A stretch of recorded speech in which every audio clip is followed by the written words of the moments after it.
The Subaru Share the Love event is on from November 20th to January 2nd. During this event, Subaru donates to charities like the National Park Foundation, helping protect over 400 national parks. When you purchase or lease a new vehicle during the 2025 Subaru Share the Love event, Subaru and its retailers will make a minimum $300 donation to charity. Visit Subaru.com/share to learn more.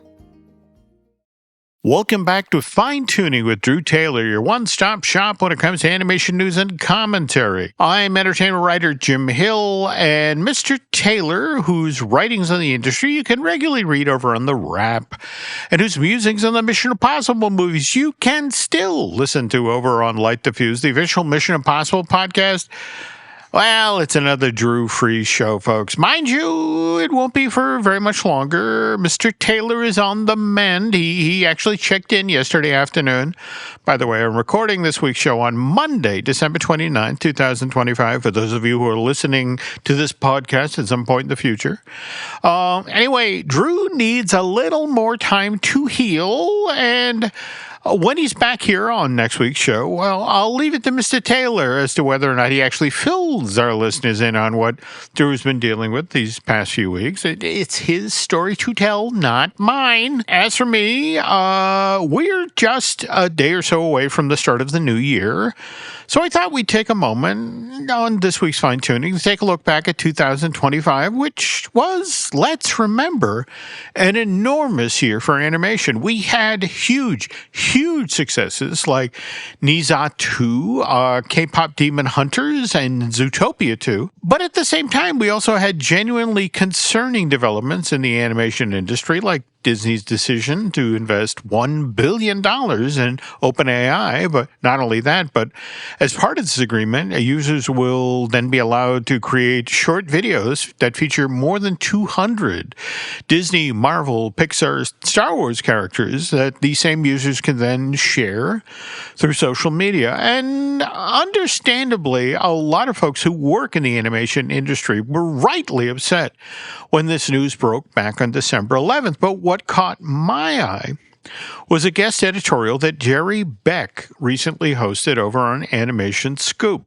Jerry Beck, for those of you who don't know, is one of the preeminent animation historians working today. He's written 15 different books on the topic. He helped launch Cartoon Brew back in 2003, and then Cartoon Scoop in 2013. And it's on that website that Jerry gave Floyd Bishop, who's a creative technologist and a character animator, the opportunity to put a different opinion out there, which is, if Walt Disney were alive today, he'd have likely made the same deal with OpenAI.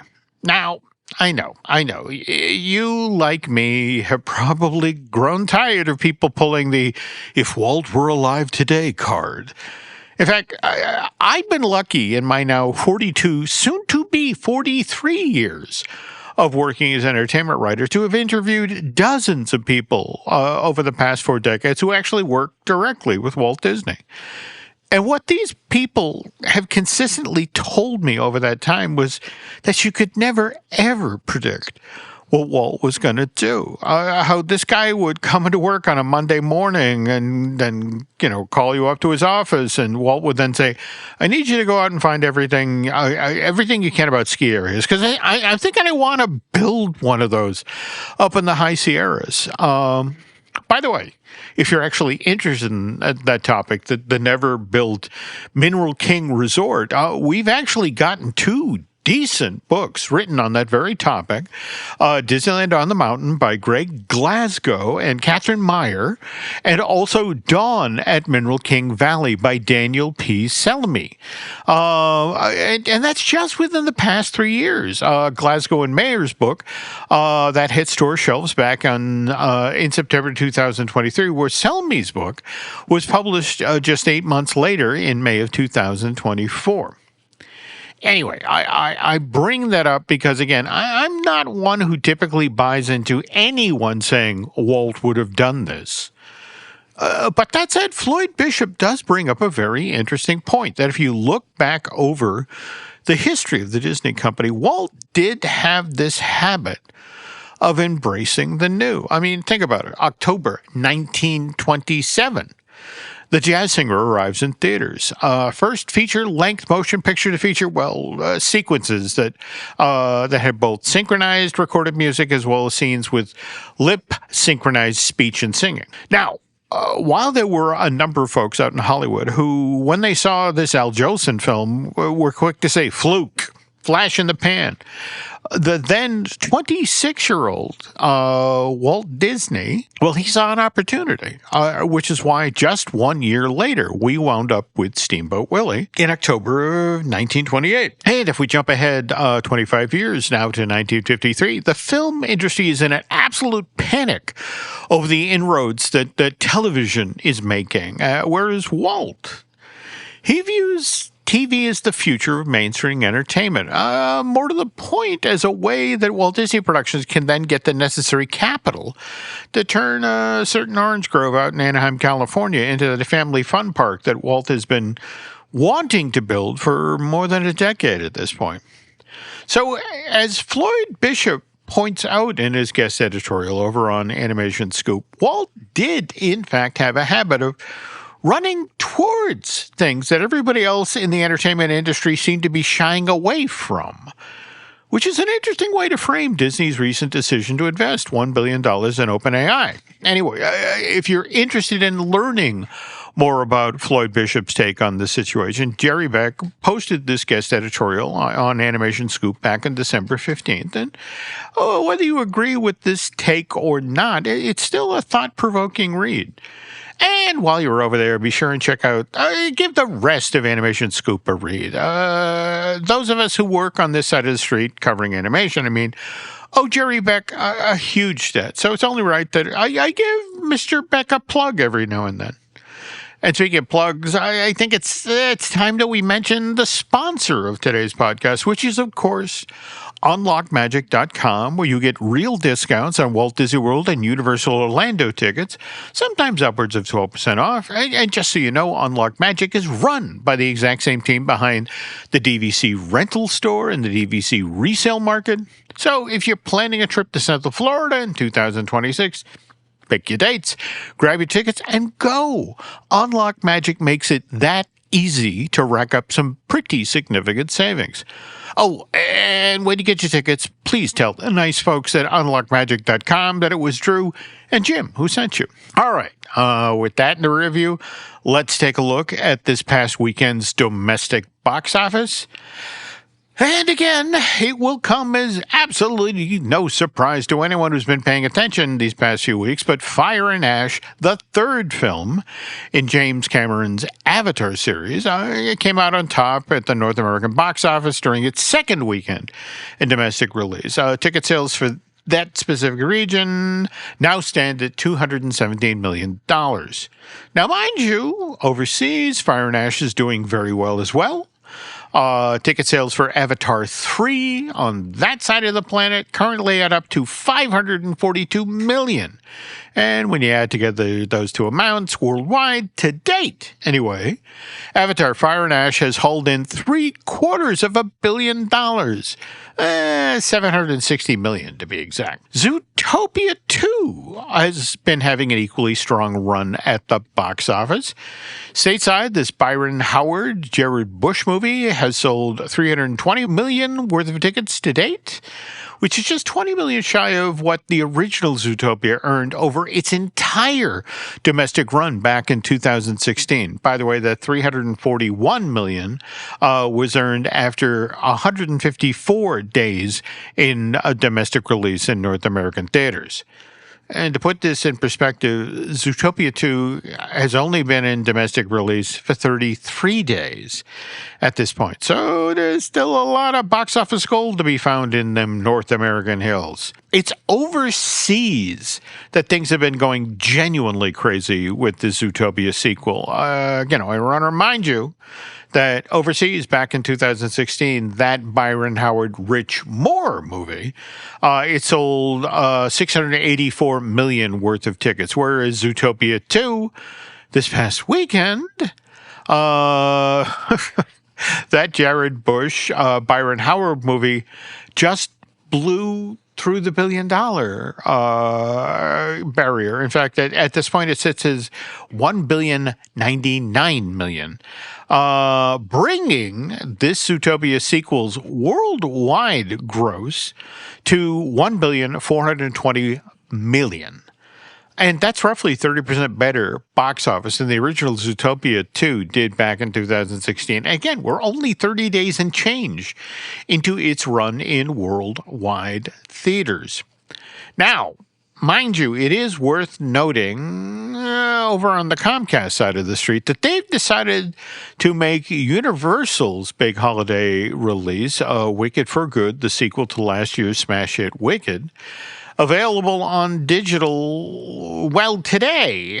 By that I mean the day that this podcast actually goes live online, which is Tuesday, December 30th. So that's roughly 43 days after this John M. Chu film was first released at theaters. So just so you know, though, Comcast did the exact same thing with the first part of Wicked, made it available for viewing digitally just 43 days after this John M. Chu film was first released at theaters back in November 2024. And on the very first day that Wicked Part 1 was made available for viewing digitally, Comcast made $70 million. And again, I repeat, in a single day. I bring that up because in the late winter of 2016, when the original Zootopia was first released to theaters, releasing a film digitally wasn't obvious that big a thing as it is today. And the current skinny is that Zootopia 2 will be released on digital some 2 or 3 weeks from now in mid-January of 2026. So taking that into account, it's hard to figure out what Zootopia 2's ultimate worldwide box office take will be. Disney is certainly hoping for something along the lines of what Ni Za 2 made last year, which I want to remind you, that's $2.2 billion. But in order to do that, the Zootopia sequel would have to sell an additional 800 million worth of tickets worldwide, which at this point doesn't seem all that likely. Now, does it? Now, contrast that with Angel Studios' David, which has an entirely different business model. To date, this faith-based animated feature has sold 49.7 million worth of tickets at the worldwide box office, which, given that David cost an estimated 60.9 million to produce, puts this Angel Studios production within striking distance of recovering David's initial production costs and then eventually eking out a profit from theatrical.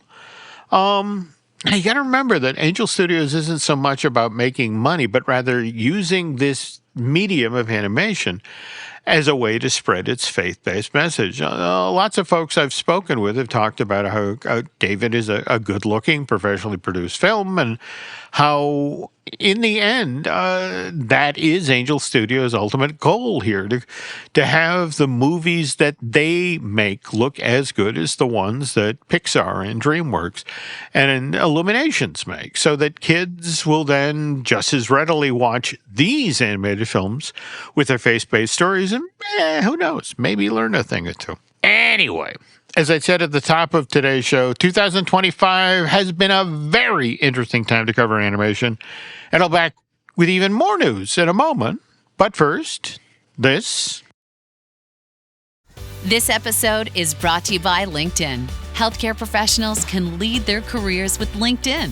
Discover jobs by specialty, preferred shifts, and even desired salary. From mental health therapists to radiology technicians, it's now faster and easier for healthcare professionals to find the right fit. Learn more at linkedin.com/healthcare. Side effects may include faster job placement, improved work-life balance, and increased career satisfaction.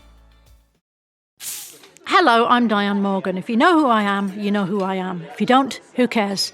I'm here to explain Italian Time, a holiday phenomenon where Italians throw away their clocks and gather for eternity with San Pellegrino. I've been at this party so long that I've eaten 5 courses, hugged someone's grandma twice, and been offered a job in the family restaurant. So this holiday season, make sure to bring enough San Pellegrino to last you through the meal, the after meal, and the entire goodbye ritual. San Pellegrino, holiday on Italian Time. Here's my 30-second story with Guinness. As soon as my sister and I get home for the holidays, we don't even unpack. We head straight to our pub. The bartender already knows our order, Guinness and fries. We laugh all night, catch up with old friends, and walk home with faces sore from smiling. It's one of my favorite nights of the year. That was my 30-second story with Guinness. Guinness Draft Stout. Please enjoy responsibly. Imported by Diageo Beer Company, USA, New York, New York.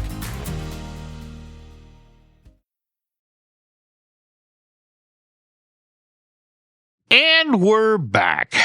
Okay, top of today's show, we talked briefly about K-pop Demon Hunters, debuted on Netflix back on January 20th, and since then has never not been in the top 10 on that streaming service over the past 7 months. And just this past week, Netflix confirmed that K-pop Demon Hunters has now been viewed over 500 million times worldwide. Now, I want to stress that this isn't just that this animated feature has been viewed for over 500 million minutes.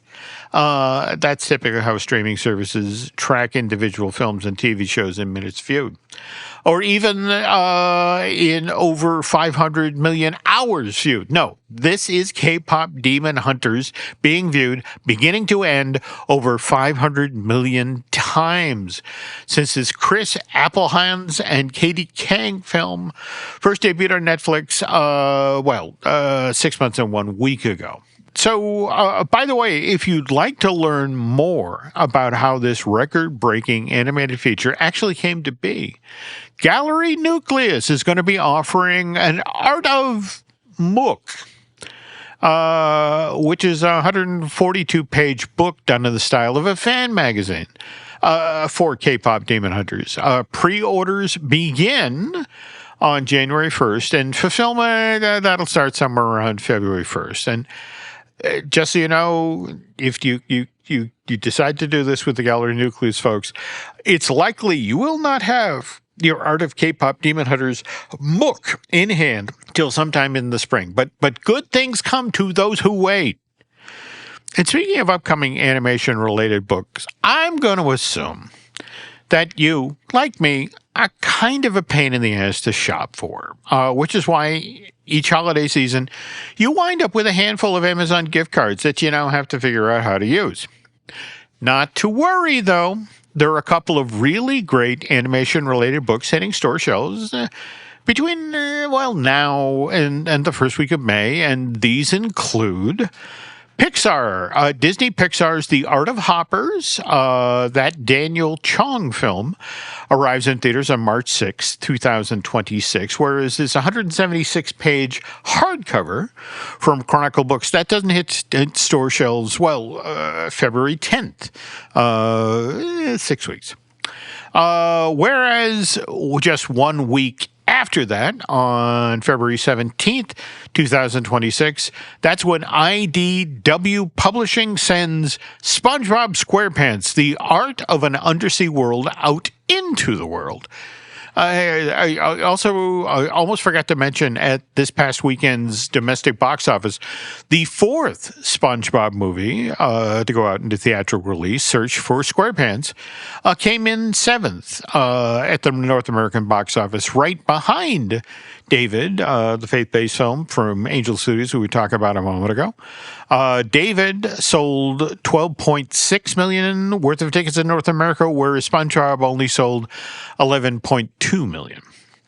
All right, getting back to upcoming animation-related books now. If we look ahead till March 10th of 2026, well, that's when Rizzoli Universe is releasing Laika, the magic behind the stop-motion dream factory. 2 decades of groundbreaking animation from Coraline to Wildwood. Speaking of Wildwood, which the head of marketing at that animation studio has called Laika's most ambitious film to date, we still don't have a locked-in release date for this stop-motion opus. All we know about Wildwood, right now anyway, except the general, or the eagle character in this thing, which looks really, really cool, is that Wildwood will be arriving in theaters sometime in the coming year, 2026. And then finally, May 5th, 2026, IDW Publishing again. This time they're releasing The Art of Star Trek Lower Decks. And speaking of Star Trek Lower Decks, me personally, I'm still kind of bummed out that this great animated series ended its 5-season run on Paramount Plus, a year ago this month, on December 19th, 2024, to be exact. That was a really fun show, very well written and animated. And speaking of Star Trek animation-related things, I also have to say, even though I know that Star Trek Prodigy was deliberately aimed at a younger audience, I still enjoyed that animated series during its 2-year run over on Paramount Plus between 2021 and 2022, and I hope that at some point in the not-too-distant future, Star Trek Prodigy gets its own art of book. And speaking of Paramount Plus, did you see where Paramount Plus's parent corporation, Paramount Skydance, has now decided that the Legend of Aang, The Last Airbender, will no longer receive a theatrical release? This Lauren Montgomery movie has had a number of release dates since it was first announced back in 2021. The Legend of Aang, The Last Airbender, was initially supposed to arrive in theaters, early this year, on October 10th, 2025, to be exact. And its theatrical release then got pushed back, first to January 30th, 2026, and then all the way out to October 9th, 2026. And the thinking now among the powers that be at Paramount Skydance seems to be that it makes more sense to have all of the company's Avatar: The Last Airbender related content located together in just one place, with that place now, of course, being the company's streamer, Paramount Plus. As of this point, though, there is no locked-in debut date for The Legend of Aang, The Last Airbender on Paramount Plus. All that Paramount Skydance's PR team will say at this point is that this feature-length animated film will debut on that streamer sometime in the fall of 2026, along with its companion series, which is entitled Avatar: Seven Havens. And speaking of animated features that have changed their release dates, I would be remiss if I didn't mention Gatto. That's the feature-length animated feature that Pixar is sending out into theaters in 2027. Previously, this Enrico Casarosa movie, he's the hugely talented filmmaker behind, first La Luna, that Pixar short from 2011, and then Luca, that animation studio's feature film from 2021 that me personally, I love. Great movie.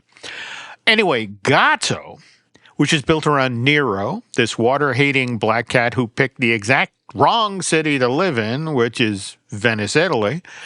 Gatto was originally supposed to be Pixar's June 2027 release. Again, with the idea this was the film they were going to send out into theaters in summer blockbuster season. Now, where this gets interesting is that Gatto, which is a Pixar original, not a sequel, was going to find itself going up against Shrek 5, which Universal currently has scheduled to arrive in theaters on June 30th, 2027, some 13 days after Gatto was originally supposed to be released theatrically again on June 17th of the same year, which is why, perhaps to prevent this black cat from having some bad luck of its own at the box office, Gatto just got moved from June 7th to March 5th, 2027, which, if you're wondering, is pretty much when Hoppers, Pixar's next original animated film, arrives in theaters next year on March 5th, 2026. Now, by the way, when you talk with the folks at Pixar about it, Hoppers and Gatto now being released outside of summer blockbuster season and pointedly also outside of the highly lucrative holiday season, well, these folks respond by saying, well, look, Toy Story 5 is Disney's big animated release for the 2026 summer blockbuster season. And nobody on the planet has any concerns about how that Andrew Stanton film is going to do at the box office this coming summer. And also, not for nothing, the first Zootopia was released to theaters back on March 4th, 2016, and then went on to sell over $1 billion worth of tickets worldwide. So the right animated film with the proper promotional campaign can really do well at the box office if it's released to theaters during the first week of March. So me personally, I'm going to be fascinated to see how Hoppers does this March. And again, speaking as an individual, I think that thing looks charming as hell. But again, as I mentioned in a recent I Want That Too, that's the Disney merch podcast I do with Lauren Hersey. I'm just concerned about the lack of Hoppers merch that I see out there ahead of the release of this Daniel Chong film. I mean, at least that Pixar movie is going to get some. Whereas when it came to K-pop Demon Hunters, because nobody was expecting that the Sony Pictures animation production was going to do as well as it did, there were no toys or tie-in products keying off of this Netflix release. None. Now, mind you, I hear the 2026 holiday season will be different. More to the point, that an official K-pop Demon Hunter sequel, when it's ready for streaming in the late spring, early summer of 2028, that's the current target date, or so I've been told. There will be a full retail program ready to support the second feature film in this franchise. But in between now and then, don't be surprised if there's maybe a K-pop Demon Hunters animated short or even a holiday special, but you didn't hear that from me, okay? Anyway, there will be even more animation-related news in a sec. But first, this. Oh, Hilton stay, your beds are soft and cozy. No lumpy couch, no stiff futon, no shower line at crack of dawn. Oh, Hilton stay, a holiday you're saving. When you want holiday comfort you can count on, it matters where you stay. This season, enjoy spacious, comfortable rooms and friendly service when you book with Hilton instead. Hilton for the stay. This episode is brought to you by McAfee. I got a message that our flight was canceled. But they can put us on another flight, and we just need to confirm our credit card info. Wait, I got a security alert from McAfee. It flagged that message as a scam. McAfee's scam detector automatically spots and alerts you to suspicious texts, emails, and deepfake videos. Learn more at McAfee.com/online protection. This is Jason Momoa. I'll be your finance professor today. Welcome to Banking Smarter 101 with Chime. Bam! First lesson, sign up for Chime and set up direct deposit. You'll be joining millions of members banking fee-free. Second lesson, get cash back on eligible purchases while building credit and a higher APY on your savings. That's how you bank smarter this season. Fa-la-la-la-la, class dismissed. Join Chime today. Chime is a financial technology company, not a bank. Banking services and a secure Chime Visa credit card provided by the Bancorp Bank N.A. or Stride Bank N.A. Members FDIC. Optional services and products may have fees or charges. Details at chime.com/fees-info. With a qualifying direct deposit, earn 1.5% cash back on eligible secure Chime Visa credit card purchases. On-time payment history may have a positive impact on your credit score. Results may vary. APY means annual percentage yield. Learn about credit building and more at chime.com.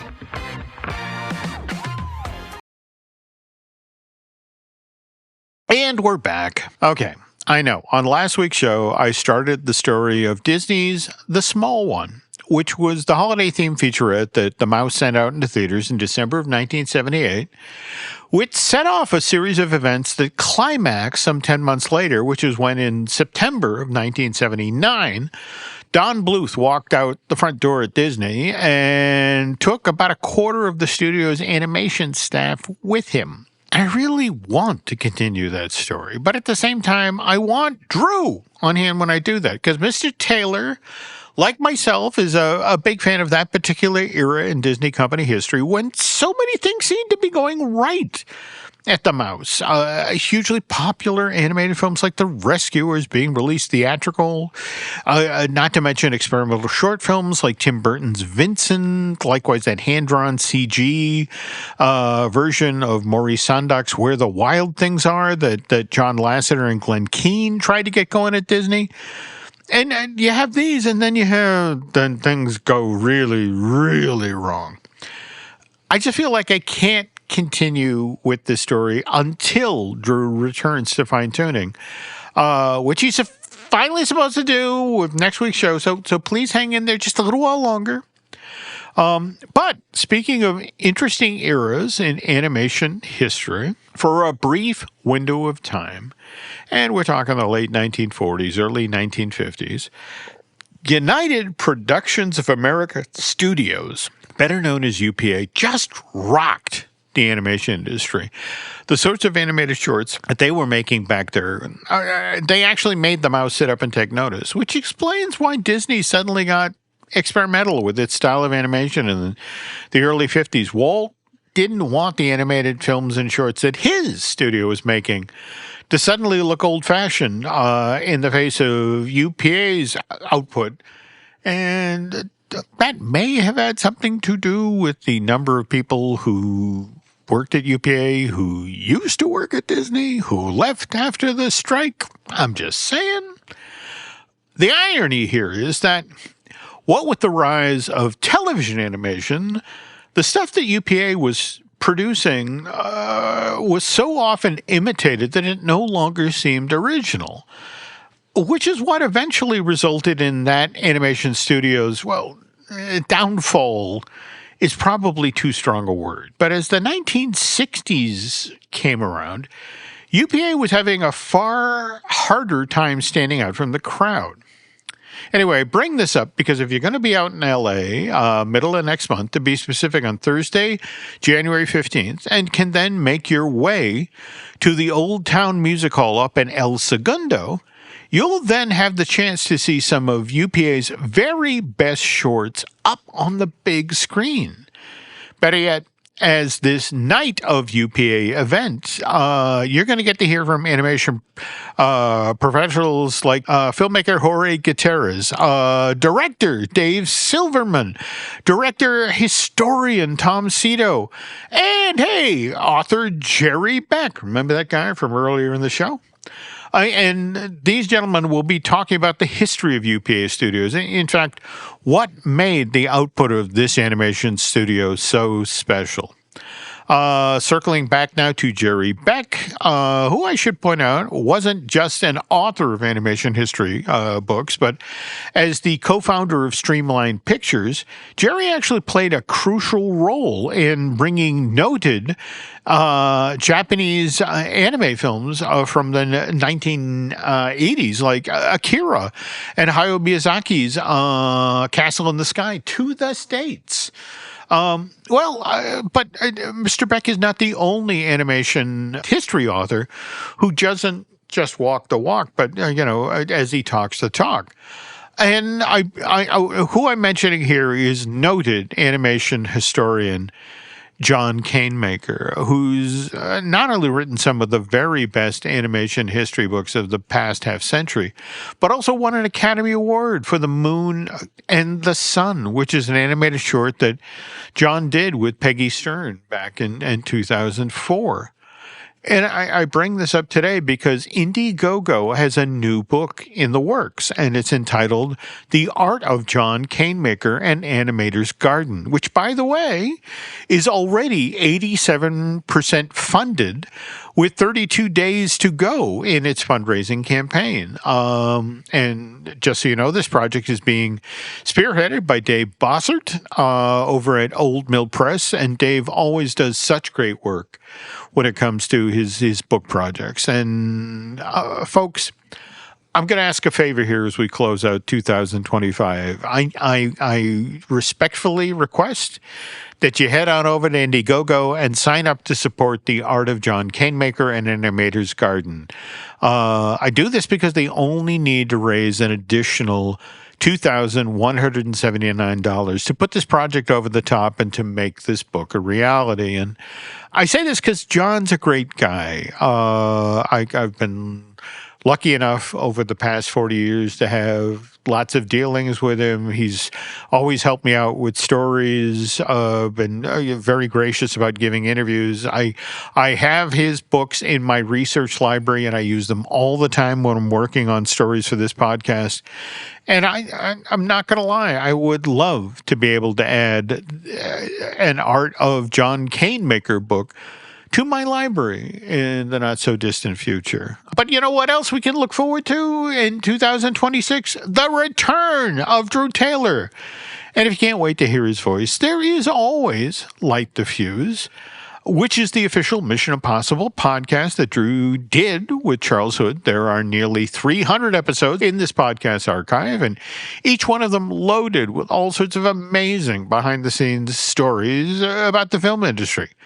Now, mind you, I hope you'll say the same thing when you listen to some of the podcasts, the other ones we post here at Jim Hill Media, that you hear some amazing stories, And those shows include Disney Dish with Len Testa, the Epic Universal podcast I do with Eric Hersey, very talented gentleman who produces a lot of the shows here at Jim Hill Media.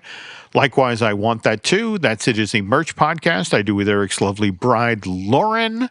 Also want to remind you about Marvelous Disney. That's the one that Dan Graney and I do twice a month now. By the way, I want to point out, Mr. Graney does a great job over on the Hubbubbery, which is the video show that Dan does with Hunter Lash, and be sure to check that out. Let's see, what else? Also want to remind you about the Themed Entertainment History podcast we host here at Jim Hill Media. That is called Manufacturing the Magic and is hosted by Noah and Shelley Valladolid. And there's also The Case 4 with Chris Cox, which is a new comedy podcast that Len and I do with Mind Reader, Chris Cox. Also want to remind you about Disney Unpacked. That's our Patreon project that Mr. Tess and I do with veteran Imagineer Jim Schul.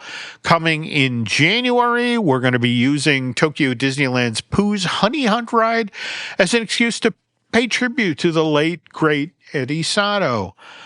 And speaking of great, I want to thank Eric Hersey and David Gray for the great job these two do when it comes to editing and the production of this podcast. Also, quick favor to ask folks, could you please head over to Apple Podcasts and rate and review this show, as well as Light the Fuse. Also, want to mention social media as we head out the door here, and how Mr. Taylor is in all sorts of places, but you have to look for him as Drew Tailored, as in a tailored shirt. And as for me, you can find me on X and Instagram as Jim Hill Media, and then over on Facebook as Jim Hill Media News. And that is it for this week, folks. On behalf of Mr. Taylor, I want to wish you all a very happy new year. He's hoping that 2026 sends all sorts of health and happiness your way. And with that, we, the two of us, Drew and me, we'll see you in the new year. Till then, take care, okay?